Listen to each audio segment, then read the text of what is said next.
राजनीति और शासन चुनाव जीतने के बाद असल में क्या रूप ले लेते हैं? खैर, राजनीति विज्ञान के नज़रिए से ये हमेशा से एक बेहद दिलचस्प सवाल रहा है। आज के इस विश्लेषण में हम पश्चिम बंगाल के चुनाव के बाद की राजनीतिक गतिशीलता और वहाँ के भौगोलिक सामाजिक माहौल पर चर्चा करेंगे।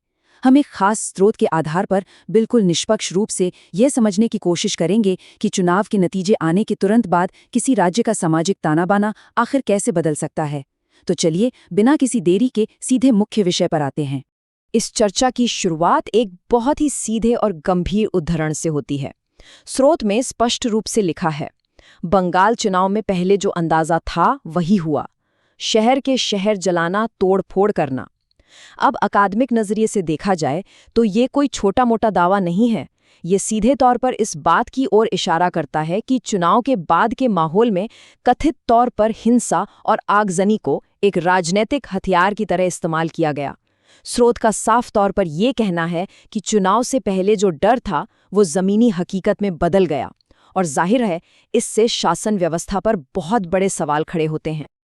और ये अस्थिरता सिर्फ बयानों तक सीमित नहीं रही। स्रोत के मुताबिक चुनाव के बाद राजनीतिक कार्यकर्ताओं का रवैया काफी आक्रामक हो गया था। दावों पर गौर करें तो ये सिर्फ आम विरोध प्रदर्शन नहीं था। दुकानों और संपत्तियों को तबाह करने के लिए बाकायदा भारी मशीनों का इस्तेमाल करने की बात कही गई है। इसके साथ ही व्यापक स्तर पर डराने धमकाने की रणनीतियां अपनाई गईं और इन कथित हिंसक घटनाओं के बीच विशेष रूप से धार्मिक नारे भी लगाए गए। राजनीति विज्ञान के अध्ययन में ये समझना बहुत अहम है कि कैसे भय यानी डर का इस्तेमाल शक्ति प्रदर्शन के लिए किया जा सकता है। हम यहाँ किसी का पक्ष नहीं ले रहे हैं, बल्कि सिर्फ उन गंभीर आरोपों का मूल्यांकन कर रहे हैं जो इस स्रोत में दर्ज हैं। तो इस पूरी स्थिति को समझने के लिए हमें एक बहुत ही महत्वपूर्ण अवधारणा पर बात करनी होगी, पहचान की राजनीति। असल में ये क्या है?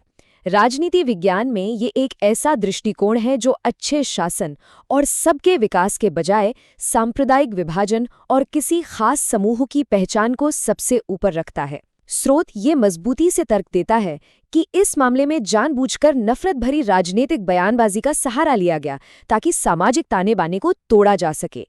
ये इस बात का एक क्लासिक उदाहरण है कि कैसे जनता के असल मुद्दे पीछे छूट जाते हैं और समाज को बांटना ही एक राजनीतिक रणनीति का मुख्य केंद्र बन जाता है। इस बात को रोजमर्रा के एक बहुत ही आसान उदाहरण से समझने की कोशिश करते हैं। मान लीजिए, इलाके में एक मोहल्ला समिति है। अब उस समिति का मुख्य काम क्या होना चाहिए? जाहिर है, टूटी हुई सड़कों की मरम्मत करना, पानी की व्यवस्था देखना और वहां रहने वालों की भलाई के लिए काम करना, ना कि लोगों को आपस में लड़वाना या बांटना।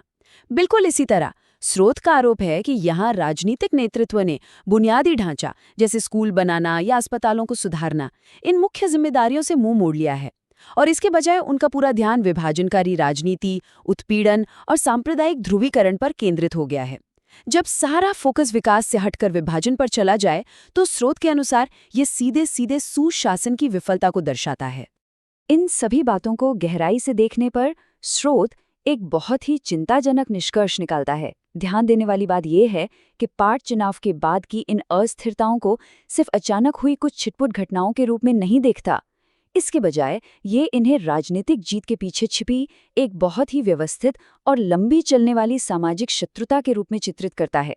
स्रोत का मानना है कि ये धार्मिक ध्रुवीकरण में एक ऐसी खतरनाक वृद्धि है जो लंबे समय तक असर डाल सकती है, और ये एक ऐसा पहलू है जो किसी भी समाज की शांति और उसके स्थायित्व को पूरी तरह से हिला के रख सकता है। इस पूरे अकादमिक विश्लेषण के अंत में एक बहुत ही गहरा और विचारोत्तेजक सवाल सामने आता है, जिस पर चिंतन करना हम सबके लिए बेहद जरूरी है। स्रोत के इन तमाम दावों को देखते हुए हमें ये सोचना होगा कि क्या सिर्फ चुनाव जीतने के लिए समाज को बांटना और ध्रुवीकरण का इस्तेमाल करना अंततः हमारे लोकतांत्रिक ढांचे और अच्छे शासन को ऐसा नुकसान पहुंचाता है जिसकी शायद कभी भरपाई नहीं हो सकती? इस जटिल सवाल पर निष्पक्ष रूप से विचार करना ही किसी भी मजबूत लोकतंत्र की असली ताकत और उसकी कार्यप्रणाली को समझने की कुंजी है।